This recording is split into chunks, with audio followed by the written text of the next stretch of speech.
Kalau dia tawaf, tawafnya sah, tapi dia telah melanggar satu benda yang menjadi wajib haji. Sebab apa jadi wajib? Sebab ada dalil yang bersifat ahad, ada hadis. Nabi sebut pada Aisyah, bila Aisyah nak buat haji, tiba-tiba dia haid, Aisyah pun menangis. Maka Nabi pun tegur, innallaha kataba hadha syai'un ala banati Adam. Allah Taala dah tetapkan benda ni pada orang perempuan. Faqdi ma yaqdil hajj ghaira alla tatufi bil bait hatta taghtasili. Maka kata Nabi, maka lakukanlah apa yang dibuat oleh orang yang buat haji, melainkan kamu tidak boleh tawaf di keliling Kaabah sehingga kamu mandi. Maknanya lepas suci mandi. Maknanya apa? Ada tak dalil yang kata Nabi larang Aisyah untuk tawaf semasa dalam haid? Ada.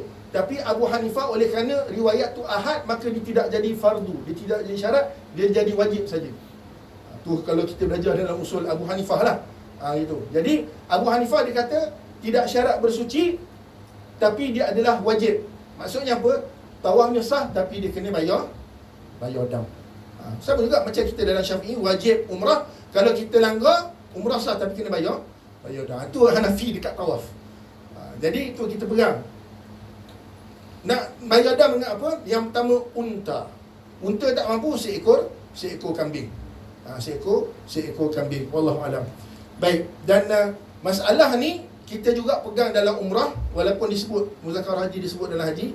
Sebab kalau kita pakai dalam umrah, sebab akan berlaku kesukaran untuk bawa jemaah. Sebab kalau pakai niat bersyarat ni tadi, dia kena tunggu sampai 24 jam. Katakan 24 jam haid dia berhenti. Sedangkan kita pada hari tu ada program lain. Kita ada program lain, takkan nak biar ada sorang-sorang buat haji sorang-sorang dia je.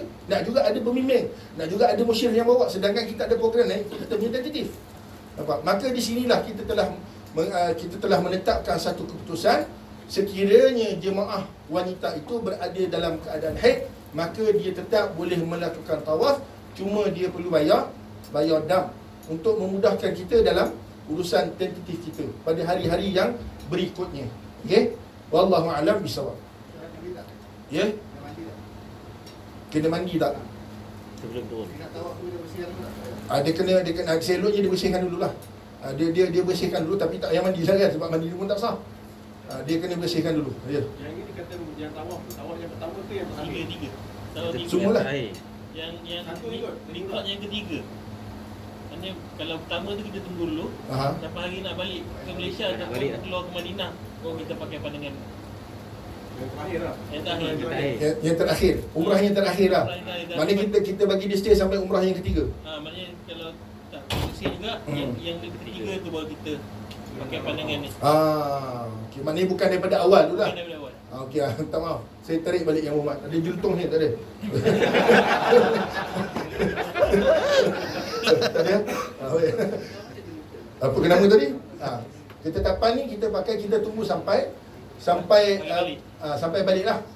Sampai umrah yang ketiga. Kalau haidnya tidak kering juga, maka kita pakai ketetapan di si mazhab Abu Hanifah. Okey? Wallahu alam. Baik. Haid dalam penentuan fatrah naqah ni, anda rasa tak dalam bab lain ni. Haid dalam penentuan fatrah naqah boleh dilihat semula berdasarkan suara orang yang melakukan iddah an-nadhar sesuai dengan tawaf, tempoh an-naqah ditukar berdasarkan pengalaman, realiti dan kebiasaan fatrah an-naqah yang dialami oleh seorang individu bla bla bla. Tak apalah, tu dalam bab haid nanti kita bincang. Ada lagi 10 lagi ni, boleh lagi tadi tengok 10 minit. Baik. Hukum tawaf wada' untuk ke Taif. Ni tadi panjang ni. Hukum tawaf wada' ke Taif. Baik. Dia masalah tawaf wada' sebab nak pergi Taif ni, dia ada perdebatan hatta di kalangan travel sendiri. Perlu tak untuk kita buat tawaf wada' ataupun tidak? Yang pertama kita kena tahu hukum tawaf wada' itu, majoriti ulama kata dia wajib semasa haji. Okey, majoriti ulama kata dia wajib semasa haji, melainkan di sisi Imam Malik. Imam Malik kata sunat saja tawaf wada' bagi orang yang haji, sebab Nabi Nabi beri keizinan orang perempuan yang haid untuk dia tidak melakukan tawaf wada' dan dia tidak perlu bayar dam. Maka kata Imam Malik, kalaulah benda tu wajib, mesti Nabi suruh orang perempuan yang tawaf dalam keadaan haid tu pun dia kena bayar dam juga. Tapi dia tak perlu bayar dam, menunjukkan benda tu tidaklah berat, tidak mandatori. Jadi Imam Malik kata tawaf wada' bagi haji pun sunat. Majoriti fuqaha Syafi'i, Hanafi, Hambali kata tawaf wada' semasa haji adalah wajib. Adapun tawaf wada' semasa umrah, majoriti fuqaha kata bukan daripada umrah dan dia tidak wajib. Dia cuma sunat sahaja. Bahkan kalau kita tengok dalam mazhab Syafi'i, Ana pun tengah orang kata tengah belajar lagi lah sebenarnya. Mazhab Syafi'i pun kalau kita baca, sebenarnya masa umrah dia tidak wajib tawaf wada'. Masa umrah tidak wajib tawaf wada'. Cuma mazhab Syafi'i dia ada satu furuk lagi, cabang lagi, dia kata kalau kita nak keluar daripada Mekah, bukan dengan sebab haji, bukan dengan sebab umrah, sebab kita nak keluar daripada Mekah, maka diwajibkan untuk tawaf wada'. Keluar maknanya dengan jarak solat qasar, 2 marhalah dan ke atas. Maknanya kalau dia tak tawaf wada', dia pergi Taif, maka dia kena bayar dam. Baik. Jadi ketetapan yang kita pakai adalah untuk tidak melakukan tawaf wada'. Okey, dan pandangan ini bukan KJDT seorang saja. Ustaz Alim Shah dah cek, ada satu lagi travel pun tidak melakukan tawaf wada'. Jadi kita tak berkesorangan lah dalam bab ni. Sebab ada kesukaran. Sebab perjalanan ke Taif tu memakan masa 1 hari. Jadi kalau kita izinkan untuk tawaf wada', jadi kita pun tak tahu kita nak tolak apa dan kita balik apa, kita tak tahu. Ya. Kalau tak tawaf wada', adakah wajib buat umrah balik? Macam mana? Kalau dah tawaf wada' dah keluar, wajib umrah balik. Masa dia nak masuk balik. Ikut balik. Ada pandangan yang kata macam tu. Ada sebahagian yang kata macam tu. Nak keluar kan? Ya. Ada sebahagian yang kata macam, sebab dia kira macam afaqi, macam orang yang luar daripada Mekah. Jadi orang luar Mekah, kalau dia niat masuk balik, dia kena buat umrah semula dah. Wallahu alam. Jadi sebahagian, cuma wallahu alam kalau tanya Anas ni, pandangan Anas kalau dia dah keluar pun dia nak masuk balik, dia tak perlu dia tidak perlu melakukan umrah lah. Wallahu alam bisawab. Baik. Apa tadi yang sebut? Baik. Jadi ketetapan kita, kalau kita pergi ke Taif, kita tidak melakukan tawaf wada' pada kita dan juga pada jemaah, dan tidak dikenakan dam. Tidak dikenakan dam. Dalilnya apa? Dalilnya Nabi SAW, memang Nabi sebut man hajja hadzal bait falyakun akhiru ahdihi bil bait. Nabi kata siapa yang melakukan haji, maka hendaklah dia menjadikan ibadatnya terakhir tawaf wada' tu. Nabi sebut masa bila man hajja hadzal bait. Adapun semasa umrah qada yang Nabi sendiri buat, tidak ada riwayat yang kata Nabi melakukan tawaf wada' apabila Nabi nak keluar daripada Mekah, lepas daripada buat umrah. Jadi kita katakan dalilnya itu nampak lebih kukuh, lebih solid kat sulah. Yang sebut ni bukan anda yang kata dalil tu kuat, anda taklid pada ulama yang kata dalil tu lebih kuat. Jadi kita kata pergi tawaf wada' tak perlu pergi Taif. Pergi Taif tak perlu melakukan tawaf wada'. Ustaz, Ya. dah balik daripada Taif tu, bila bagi 2 hari kan, tu boleh buat jamak. Dalam ni je boleh. Kalau ikut mazhab Syafi'iyah, kaedah dalam mazhab Syafi'iyah boleh. Tapi kita tak beritahu kat jemaah, kata sila panggung kan. Semua semayang kat musala. Apa pasal ustaz kata boleh jamak? Seronok kan. Faham tak isu ni? Maknanya dia pergi, sebab dia pergi ke Taif, jarak 2 marhalah. Dia duduk kat sana kurang daripada dia duduk sana tak sampai sehari pun. Kemudian dia patah balik perjalanan yang 2 marhalah ke atas, maka dia kira macam safar yang baru pula. Dia kira macam safar yang baru. Jadi kalau ikutkan, kalau pergi Taif, saya pergi Taif 7 hari kat Mekah tu, 7 hari dia boleh semayang jamak dengan qasar. Tapi seloknya jangan pegang pandangan tu lah, melainkan kalau terdesak. Melainkan dapat approval daripada mudir. Mudir suruh sebayang kat hotel sebab kena layan jemaah tu, silakan. Wallahu a'lam. Baik. Permasalahan tawaf wada' ni Ustaz Syekh ada tanya. Baik, dia senang cerita ni lah. Lepas tawaf wada', apa benda yang tak boleh buat? Dia macam ni. Lepas tawaf wada', kita tidak boleh melakukan sesuatu yang menunjukkan seolah-olah kita ni macam tak nak keluar lagi daripada Mekah. Tu dia punya huraian. Contohnya apa? Macam hari tu dia tanya nak beli charger telefon. Sebab charger tu dah masuk dalam bag luggage, dah masuk dah kumpulan, nak cari susah. Jadi boleh tak dia lepas tawaf wada' dia nak beli charger? Boleh ke tak boleh? Jawapannya boleh, sebab dia pakai charger tu pun untuk kegunaan semasa safarnya. Sama juga macam dia beli bekalan makanan. Bahkan ini cerita dalam ni je. Bahkan Syekh Ibn Bas Ni Wahabi kuasa 3. Bahkan Syekh Ibn Baz ini kata nak beli hadiah lagi pun boleh. Nak beli hadiah, lepas tu balik hotel. Itu fatwa Ibn Baz. Tapi kita kata daripada bab ihtiyat tak ada, sebab kalau kita beri macam tu kat jemaah, memang dia shopping lagi lah. Nanti dalam tidak ada puyuk dalam bawah bednya. Cuma kita katakan kalau contoh dia lepas tawaf wada, dia sekadar ambil gambar selfie sekeping dua, tak ada masalah. Yang tak boleh kalau dia pergi keliling masjid, dia cari pot money yang lawa, yang tu tak boleh lah. Ataupun on the way balik, dia jumpa orang fakir miskin, dia beri sedekah, yang tu tak ada masalah. Yang tak boleh, dia pergi keliling masjid cari orang miskin, yang tu tak boleh. Ataupun dia beli makanan untuk perjalanan balik dia nanti, yang tu tak ada masalah. Jadi kira sedekah miskin ni kalau orang tu datang bagi tak ada masalah. On the way balik tu ke jumpa orang miskin, yang tak boleh kita pergi cari mana orang miskin, aku nak bagi, yang tu tak boleh lah. Ada isu dulu ni, orang tu bagi. Ya, tu biasa anak jemaah pun banyak tanya tu. Dia datang ke kita. Ada datang ke kita, yang tahu dah aku dah tahu dah, dah tahu dah tali sedekah. Tak ada boleh, tak ada masalah. Kalau ada orang bagi, orang sudah habiskan ni ustaz, bagi derma kat kami, ada 100. Tiba-tiba 50 belum bagi lagi, dah tahu orang ada pun. Macam mana? Oh dia suruh sedekah. Ada jadi tak orang miskin tu. Kita kena cari orang miskin. Dia amanah orang suruh bagi. Susah juga ni. Ustaz Alif Syah ada jawapan dah ni. Bagilah, baru boleh balik. Boleh balik, kan niat nak balik. Dia amanah orang tu. Satu hal dia menyampaikan amanah, sebab tu disebut apa, kalau ziarah orang sakit pun boleh lagi. Ziarah orang sakit pun boleh. Ni bukan pula amanah orang. Jadi amanah orang kita sampaikan, tapi janganlah pergi mengetih apa pula dengan orang tu kan. Bagi duit, saya dah tahu wadah, cabut terus. Allah. Baik. Okey. Ni dah agak dah terjawab masalah pertolongan atau wadah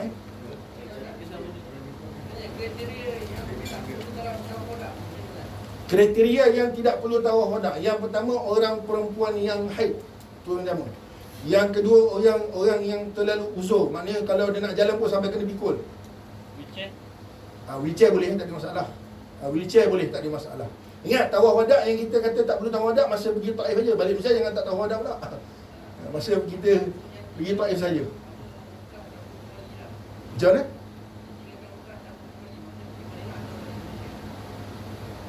Ulang balik. Dia ulang. Petugas. Yang tawaf wada balik. Yang tawaf wada semula. Macam mana? Dia macam gini, dia tanya tentang tawaf wada, kita dah nak balik, sama dia nak balik Malaysia ataupun dah nak keluar daripada Mekah. Kan ada tawaf wada yang last, bukan yang pergi Taif tu. Jadi yang akhir tu, apa je orang-orang yang kriteria orang yang tak perlu buat tawaf wada tu? Tadi dia tak perlu buat apa, yang tak perlu tawaf wada tu. Dia tak perlu buat apa? Orang-orang dia. Siapakah orang dia? Yang saya sebut tadi dah betul lah. Orang yang haid. Tak faham soalan ni. Orang yang terlalu sakit. Itulah antaranya. Orang yang terlalu rokok. Termasuklah petugas yang maknanya dia kena uruskan bah dan sebagainya. Yang tu kita beri kelonggaran untuk dia tidak tawaf wada berdasarkan kepada pandangan jumhur. Terlampau sibuk untuk mengambil barang? Itu lain, itu awak. Itu lain cerita. Itu saja Cik Pasal. Baik. Kalau demam biasa tak apalah. Demam setegak pening, kalau apa nama, boleh naik skuter dan sebagainya. Tak ada masalah. Demam rindu. Baik. Ya.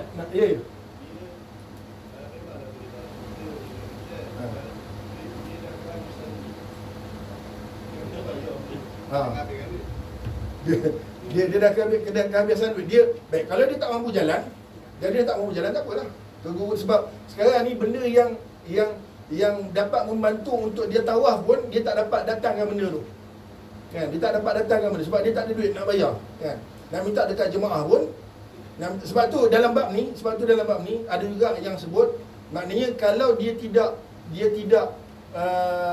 mampu untuk melakukan tawaf, melainkan dia pakai skuter dalam keadaan tak ada duit, maka jemaah lain sampai peringkat dia kata hendaklah anda tengok wajib ke tidak, digalakkan begitulah, bayar dia punya kos untuk naik skuter tu supaya dia dapat melakukan tawaf wada' ni tadi. Sama juga macam masalah tayamum kan, orang tu dia air tak ada, air tu tak ada, melainkan air tu dia kena beli, maka wajib pada masa tu dia beli. Cuma masalah tawaf wada' ni orang tu sendiri tak ada duit, cuma jemaah lain mampu, jemaah lain ada duit yang boleh tanggung kos, maka pada masa ni jemaah lain seeloknya bayarkan untuk dia supaya dia lepas daripada tanggungjawab tu tadilah. Cuma tak pasti pada jemaah yang ada duit tu adakah hukumnya wajib ataupun sunat ataupun macam mana. Wallahu alam. Baik. Habis dah waktu. Ni apa tadi? Macam skip kan? Dah kecil. Sebab tadi pada 2 minit macam tak boleh faham. Umrah kanak-kanak. Baik. Umrah kanak-kanak macam inilah. Yang pertama kita kena faham umrah kanak-kanak ni, yang pertama dia masa tawaf tak syarat dia mengirikan bahu dia. Maknanya kalau kita angkat budak tu, kan budak tu bahu sebelah kanan, kalau kita angkat terbalik, yang tu tak ada masalah kalau ikut Imam Qalyubi dalam Hasyiah dia. Yang kedua, kanak-kanak ni ikut majoriti fuqaha dia kena habiskan umrah dia. Tak kira apa juga, melainkan di sisi Abu Hanifah. Abu Hanifah kata dah nama budak-budak, dia bukan ahlu taklif, sebab budak-budak ni kalau dia habis umrah pun nanti bila dia dah balik dia kena buat lagi. Jadi kata Abu Hanifah tak perlu habiskan dia punya apa nama? Dia punya umrah, dia punya umrah, dan itulah ketetapan yang kita pegang. Bila bawa budak-budak, kalau orang tanya, maknanya kalau budak-budak tu dia tak nak sa'i, maka tidak dikenakan sebarang dam dan sebagainya lah. Wallahu a'lam. Kerana haji. Baik. Awak tu tak mengejar masa, takut tengok plakat belakang. Ni akan angkat apa? Motor GST. Mana tadi muzakarah haji? Ibu bapa yang bawa kanak-kanak. Ibu bapa yang bawa kanak-kanak belum baligh, terutama belum mumayyiz, tak semestinya aturkan kanak-kanak untuk umrah. Boleh dibawa kanak-kanak ke tanah suci untuk tujuan ziarah saja tanpa kerjakan umrah. Digalakkan kanak-kanak tersebut dibawa untuk kerjakan tawaf sunat. Ini benda yang perlu diingatkan kepada jemaah, terutamanya semasa berumrah ataupun semasa taklimat pergerakan tu. Maknanya kalau nak bawa anak-anak boleh, tapi kita tidak galakkan untuk dibawa umrah sama. Sebab macam kita sebut tadi, budak-budak ni kalau bawa umrah pun nanti bila balik dia kena buat semula. Jadi kita katakan cukup kita bawa dia pergi ke Kaabah untuk ajarkan dia tawaf sunat dan tunjukkan dia kawasan sa'i dan sebagainya untuk memudahkan ibu bapa tu jugalah. Allah Allah. Saya rasa bawa umrah okey, bawa manasik, cuma tak perlu diniatkan. Tak boleh niat. Dia pakai uluk-uluk boleh tak Dia pakai, Dia bawa je lah. Kadang kita nak tinggal lagi, kita bawa Ya. kita bawa. Cuma tak perlu diniatkan. Ya. Tak perlu diniatkan, kita bawa sajalah. Bawa umrah boleh. Wording tu silap. Jadi seragamnya, Ya. kalau ada budak-budak tinggal dengan bapak jangan niatkan apa. Jangan niat. Jangan niatkan. Budak. Jangan niatkan, bawa saja. Tapi dia nak pakai uluk-uluk tu boleh lah tu. Pakai tu sekadar. Bagi feel. Ya. Kan wajib tak balik. boleh. Sebab dia kalau lebih-lebih kalau budak tu dah memayizkan benda ke, kalau kita dah niat, budak-budak ni bukan kira dia main tutup kepala tak pasal bapak dia kena bayar dam kan. Oh nak makan kambing dah kena bayar dam budak tu. Baik. Orang yang daimul hadas. Daimul hadas ni sebenarnya macam inilah. Daimul hadas, muzakarah haji punya ketetapan, dia tidak perlu, maknanya wuduk tu dia kena ulang, tapi dia tidak perlu basuh najisnya pada setiap kali dia nak ambil wuduk tu. Sebab ikut asal mazhab Syafi'i, tiap-tiap kali masuk sembahyang dia kena buka, dia kena tukar, dia kena basuh, dia kena pakai lampin, kemudian ambil wuduk. Muzakarah tabung haji ambil pandangan mazhab Hanbali, cukup dengan dia wuduk saja tanpa dia dia tukar dia punya lampin lah. Wallahu alam. Dan yang seterusnya, kita kena faham orang yang daimul hadas ni dia kena mualat antara wuduk dengan kerja ibadat yang dia nak buat ni. Yang nak sebut hendaklah mualat antara wuduk dan awal ibadah hendaklah dilakukan dan telah ditetapkan oleh muzakarah haji kemasaan supaya tidak lebih daripada 15 minit. Itu kalau rujuk kepada bangunan tabung haji kat Mekah tu. Kalau dekat Safwa tak sampai 15 minit pun. Jadi dia balik pada uruf. Maksudnya apa? Lepas ambil wuduk, jangan toleh kiri kanan, ambil wuduk terus pergi ke tempat solat. 15 minit tu approach jenariah lah. Ya, sorry. Ni tu pada balik. Sebab ada copy paste daripada muzakarah haji ni. 15 minit tu merujuk kepada Abraj Janadriyah. 900 meter. Apa? 900 meter. 15 minit nak sampai ke masjid. Jadi 15 minit tu kalau dekat bangunan tabung haji itulah. Tapi kalau dekat Safwa, rasa 5 minit. Dah boleh dah. Lepas ambil wuduk terus solat. Kalau orang nak tawaf macam mana? Kalau dia dah daimul hadas, dia dah bersihkan dia punya kemaluan, kemudian dia pakai pampers, dia ambil wuduk. Kalau dia nak tawaf, okey, dia nak tawaf, ambil wuduk, kemudian lakukan tawaf. Tengah tawaf masuk waktu azan, maka wuduknya batal.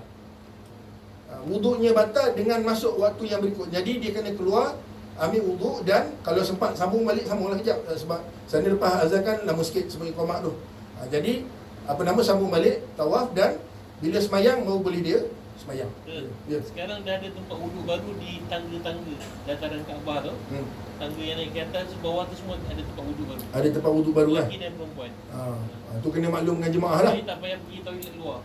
Bawah tu dah ada. Dekat dalam kawasan masjid. Dalam kawasan masjid. Dalam kawasan masjid ada tempat toilet baru. Nanti kita pergi rombongan sama-sama, insya-Allah. Baik, tu benda yang kita kena faham tentang daimul hadas. Tak, adakah perlu dia nak wuduk baru tu? Adakah perlu dia buang Tak perlu. Tak perlu. Kalau dia nak berak boleh buka. Ini daimul hadas ni, kita masuk dalam solat jamak. Jamak. Macam mana? Jamak, masuk sekali jamak. Jamak takbir contoh. Ha. Dia daimul hadas, boleh sembahyang dua-dua. Kan dua waktu kan. Yalah, dia ambil wuduk lepas solat yang pertama dia ambil wuduk. Kan dia tak pun solat yang asal dia kena wuduk lagi. Dia kena wuduk balik lah. Sebab tu waktu yang kedua. Dia kira waktu yang kedua. Waktu yang kedua dia kena ambil wuduk balik. Tak ada masalah. Al-faslul yasir, dia tidak memberi mudarat kepada jamak. Maksud jamak tu terutama jamak takdim tadi. Okey? Baik, tawaf sunat perlukah cukup 7 pusingan? Senang cerita sini lah. Kalau ada orang tak habis 7 pusingan, tak ada masalah. Okey, slide berikutnya. Dan tidak dikenakan dam. Tak dikenakan dam. Maknanya seeloknya dia habiskan 7. Tapi kalau dia tak habis 7, tidak mengapa. Tidak mengapa. Baik, niat badal umrah. Badal umrah, yang pertama dia kena tahu dia telah buat untuk diri dia sendiri. Sekiranya orang yang hendak dilakukan badal umrah katanya masih hidup, maka dianya tidak boleh dilakukan, tidak dibolehkan, melainkan orang yang uzur, tidak ada harapan untuk sembuh. Sama juga macam badal haji tadi. Sekali umrah terhad untuk satu penama saja. Dia tak boleh macam nama doa arwah tu kan. Sampai 200 nama sekali baca Yasin tu. Tak boleh. Sekali umrah satu, valid untuk satu nama. Baik, tuan-tuan Baik. Kaedah bersuci, berwuduk dan tayamum. Baik. Secara ringkas, wuduk kita kena faham. Wuduk ada anggota yang dibasuh, ada anggota yang disapu. Bila dibasuh, muka, tangan, kaki, mestilah air itu mengalir. Adapun kepala disapu tidak syarat mengalir. Sebab minta maaf, ada setengah yang silap faham, dia ingat kepala pun kena mengalir juga. Tak. Sebab kepala disapu bukan dibasuh. Jadi cukup kepala tu dibasahkan sahaja. Baik. Tayamum, apa masalah tayamum? Kalau naik dalam kapal terbang, air tak ada, nak tayamum macam mana? Dah ambil ikhtiar dah, nak masuk dalam bilik air tak boleh. Pramugari kata jangan basahkan lantai, masuk lantai tanah tu memang dah basah, bawah tu banyak wiring dan sebagainya. Jadi nak tayamum pakai apa? Dalam mazhab Syafi'i nak tayamum kena pakai debu tanah. Tapi kita duduk dalam kapal terbang, takkan suruh pilot tu landing. Jadi kita nak tayamum macam mana? Ulama Hanafiyah dengan Malikiyah dia kata apa saja yang melata atas bumi, ma sa'ada ala wajhil ard, semua boleh. Tapi sekarang ni kita kat udara, bukan dekat bumi. Jadi ambil pandangan yang ketiga, mazhab Hambali, dia kata apa saja permukaan yang ada debu, termasuklah kursi kapal terbang tu. Dan benda ni anak dah cek dalam beberapa fatwa, masuklah guru anak sendiri, anak tanya. Dia kata boleh, kalau tak ada alat untuk tayamum dalam kapal terbang, dia boleh tepuk kursi apa, bukan kursi pramugari, kursi sendiri tu. Pergi pramugari nak tepuk kursi awak boleh. Tepuk pergi lagi tak boleh kan. Tepuk kursi tempat kita duduk tu. Bangun tepuk. Kemudian tepuk kan ada macam mabuk tu kan. Tu boleh buat tayamum di sisi mazhab Hanbali. Kalau dia sembahyang macam tu juga, sama balik macam tadi, sembahyang dalam kapal terbang, kita pesan dah sampai elok ulang balik. Kalau masih lagi dalam waktu, namanya i'adah. Kalau dah habis waktu, namanya qadaan. Okey? Baik. 16, 17. Solat di musalla hotel. Kita terus pada muzakarah haji punya ketetapan. Adalah diharuskan solat berjemaah dengan berimam kepada imam Masjidil Haram, di surau yang mana hotelnya bersambung dengan dataran atau kawasan Masjidil Haram. Karusan ini terpakai ketika Zahmatul Qaswah, sangat sah seperti waktu kemuncak haji dan solat Jumaat. Walaupun begitu digalakkan. Bila digalakkan maknanya bukan mandatory, lebih afdal lah. turun untuk solat bersama imam di masjid dan bukanlah solat di hotel. Maknanya kalau kita tengok muzakarah haji punya ketetapan, dia berpegang kepada mazhab Hanafiyah dan Malikiyah yang tidak mensyaratkan makmum dan imam berada dalam satu bangunan masjid. Kalau terpisah pun tak ada masalah, dengan syarat makmum tahu pergerakan imam tu macam mana. Jadi kalau kita tengok dalam bab ni, kalau orang tu semayang daripada dalam bilik hotel dia pun boleh, kalau dia boleh dengar suara imam tu. Kalau dia boleh dengar suara imam tu. Tapi kalau jemaah yang terlalu uzur, nak jalan dekat musalla pun dia tak tahan, dia tak larat. Maka kalau dia nak semayang daripada bilik hotel, ikut imam daripada Masjidil Haram, hukumnya boleh. Tapi kalau macam tu, elok kita kata kalau dia mampu pergi dekat musalla. Cuma apa nama, muzakarah haji punya ayat walaupun begitu digalakkan. Bila digalakkan, maknanya benda taklah wajib. Maknanya seeloknya kita tetap pergi dekat kawasan dataran, dan ketetapan ini tertakluk kepada hotel yang bersambung terus dengan kawasan masjid Sofwa, Clock Tower, Tauhid, Darul Tauhid dan seumpamanya. Wallahu alam. Baik. Ciri-ciri wangian yang diharamkan semasa dalam haram. Ini pun nak kena terangkan sikit. Baik, masalah minyak wangi, boleh seminit saya mengira. Apa nama minyak wangi? Kena ingat, minyak wangi yang tidak boleh adalah dengan maksud minyak wangi, dengan maksud berwangi-wangian. Baca dalam Muqaddimah Hadramiyah sekalipun, fiqh dalam mazhab Syafi'i, dia kata ada pun benda yang bersifat tabaan, mengikut. Contohnya apa? Contohnya macam sabun. Contohnya macam, dia kata kalau dengan maksud benda tu untuk berwangi-wangian. Tapi kalau dia kata litadawi, awil islah, awil akal, hatta makan sekalipun, chewing gum. Kalau kita tengok dalam slide umrah, dia kata makan tak boleh wangi kan. Tapi kalau kita buka dalam Muqaddimah Hadramiyah, dia kata hatta makan yang berwangi pun boleh, tak ada masalah. Sebab tak ada orang buat wangi-wangian dengan chewing gum. Tak ada apa makan juga, gitu tak ada kan. Sebab apa nama, chewing gum tu sekadar untuk makan. Dia bukan untuk, maknanya untuk buat minyak wangi. Yang tak boleh, semata-mata tak boleh minyak wangi. Minyak cat kapak, minyak apa nama, tai gebam ke apa, walaupun dia ada bau wangi, tak ada masalah. Ataupun sunblock yang ada bau wangi, sebab dia dengan maksud tadawi, untuk berubat. Ataupun bedak yang dengan maksud bukan untuk berwangian, bedak untuk ubat. Walaupun bedak tu ada wangi, tapi tujuan asal dia untuk berubat, maka dibolehkan. Termasuklah tisu basah yang ada wangi tu. Tisu basah yang wangi tu boleh. Sebelum botak kepala tu, dia semua tu, macam mana? Macam mana? Yang macam sabun wangi. Mana kalau orang tu tak nak tahan dulu, dia cakap dia nak terus pergi shampoo yang ada lomo gitu tu. Dia ada wangi. Shampoo boleh? Boleh Boleh, tak ada masalah. Dia benda tu macam shampoo, macam sabun. Benda tu walaupun wangi, dia bukan, tak ada orang kalau nak keluar rumah dia ambil sabun dia. Tak ada, ambil shampoo, tak ada. Sebab benda tu sekadar untuk membasuh, bukan untuk mewangikan. Sifat dia tu untuk membasuh, bukan untuk mewangikan. Wallahu a'lam bishawab. Baik. Kalau bedak wangi, tujuannya untuk apa? Kalau untuk wangi tak boleh lah. Kalau tapi bedak tu memang tujuan untuk ubat, tapi kebetulan dia wangi. Budak kurap. Budak meleceh, untuk meleceh lah. Meleceh kelengkang. Saya punya kelengkang tu. Kalau untuk tujuan berubat boleh. Tujuan berubat boleh. Baik. Tak apalah, yang head ni nanti anda ingat kita kongsi dalam ni lah. Perbincangan yang agak panjang. Yang 20 masalah batal wuduk ni tak ada masalah. Kita pegang pandangan yang tidak batal, tidak batal, melainkan ada syahwat, dan pandangan ini selama 12 hari. Kalau nak pegang sampai balik Malaysia pun boleh, tapi pesan dengan jemaah jangan paksa orang dengan pandangan tu. Tapi tadi kalau lelaki tadi tu, Pakistan datang pun dia rasa gairah, makcik boleh pegang. Dia kalau sebab dia baik-baik bagus juga. Dia macam ni, dia yang pertama tidak batal. Yang pertama kita balik daripada Syafi'i yang kata batal mutlak kepada batal sekiranya ada syahwat. Tapi kalau ada jenis orang yang jenis Ustaz kata sentuh, dengar suara Ustaz Azlan pun dia dah naik syahwat, dengar suara je. Tengok Ustaz Azlan buat gambar macam ni kan, dah. Jadi tengok je pun syahwat dia dah naik. Susah kalau nak pegang pandangan yang kata batal dengan syahwat tu. Maka ambil pandangan yang ketiga. Tengok keadaan dia.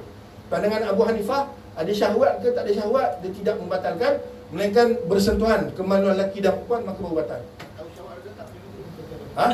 Ini ada seorang pakcik, ini juga soalan dia. Ustaz, macam mana Ustaz nak tahu ada syahwat tak ada syahwat? Mana aku tahu yang ada syahwat tu tahu.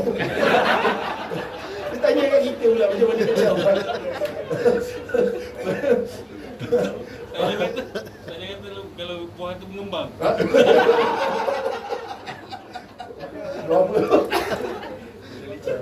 Jangan ditunjuk jangan ditunjuk. Wallahu a'lam bisawab. Jadi terima kasih kepada semua, minta maaf. Ada satu lagi. Mualat. Mualat antara tawaf dan sa'i. Baik. Mualat antara tawaf dan sa'i dalam mazhab Syafi'i sunat. Bahkan kata Imam Nawawi, kalau dia tangguhkan setahun ataupun lebih pun boleh. Aku nak sambung pusingan yang ketiga tahun 2021. Contoh, boleh ada masalah, cuma dia kena jaga patalan ihram. Tapi nak keluar daripada khilaf Imam Malik yang kata mualat tu dia syarat. Jadi seelok afdalnya hendaklah, di mana kalau ada jemaah yang pancit pusingan yang keempat, masa sa'i dia dah pancit, kalau dia nak berehat masa tengah sa'i ataupun di awal Safa ataupun Marwah, kalau dia nak berehat seketika ataupun lama macam mana pun, dia tidak menyejaskan pusingan itu tadi. Okey? Wallahu a'lam bisawab. Jadi terima kasih. Ya. Tadi kalau dia dia berhenti tadi, tapi lepas tu keluar tanah haram, maksudnya lebih daripada 2 marhalah. Dalam keadaan ihram. Dalam keadaan maksudnya dia tak sa'i lagi. Jadi maksudnya dia keluar pula lebih 2 marhalah daripada tanah haram. Yang pertama maksudnya adakah dia masih lagi dalam jaga patalan ihram? Ya, dia masih dia kena jaga patalan ihram lagi. Dia dalam keadaan, kena ingat, orang umrah yang tidak selesai, dia tidak boleh, kalau dia keluar kosong bodoh gitu saja, dia masih lagi dikirakan dalam ihram. Maknanya kalau dia balik macam dia pakai baju macam biasa kan. Kalau dia nikah dalam masa tu, dia kena nikah balik sebab nikahnya fasid nikah dia. Jadi maksudnya kalau dia keluar dalam keadaan itu, tak perlulah tawaf wada' ke apa itu. Tawaf wada'. Yalah, maksudnya Macam mana dia sa'i ni tak boleh lagi. Itulah dia tak buat, dia tak selesai, umrah tu tak selesai. Dia nak balik Malaysia tadi. Tapi dalam keadaan tak selesai. Jadi tak adalah maksudnya. Dia pada masa tu dia masih lagi terikat, dia tak ada kena mengenai tawaf wada'. Okey, dia tak apa. Dia kena mesti selesai kan. Sebab tawaf wada' ni Nabi kata akhiru ahdihi. Maknanya kerja buat yang paling akhir. Sekarang ni dia belum berakhir lagi kalau nak kira kan. Maknanya kalau dia balik sekalipun, dia tetap wajib datang semula. Jadi tak ada istilah wada' esok. Boleh tak dia buat dam ihsar dengan sengaja dia buat? Dia tak nak habis, dia sembelih kambing. Macam mana boleh tak boleh? Saya serahkan pada sidang. Dengan sengaja. Maknanya dia sengaja tak nak habis. Dia sengaja tak nak habis. Kan nanti 2 marhalah dia nak sembelih je kambing. Kata Imam Malik, la adri. Imam Malik kata aku tak tahu. Allah yang tu kena bacaan balik. Kena baca balik. Boleh berdosa. Berdosa kan? Boleh tapi berdosa. Boleh tapi berdosa. Maksudnya dalam itu Ada boleh tapi berdosa. Maknanya sengaja dia nak keluar daripada ihram. Dia buat dalam ihsar. Wallahu a'lam bishawab. Jadi terima kasih kepada semua. Minta maaf terlebih masa pada mudirah yang lepas ni solat dia. Jadi mudah-mudahan ada manfaatnya. Wassallallahu ala sayyidina Muhammad wa ala alihi washabihi ajma'in. Alhamdulillahirabbil alamin. Wassalamualaikum warahmatullahi wabarakatuh. Waalaikumsalam warahmatullahi wabarakatuh.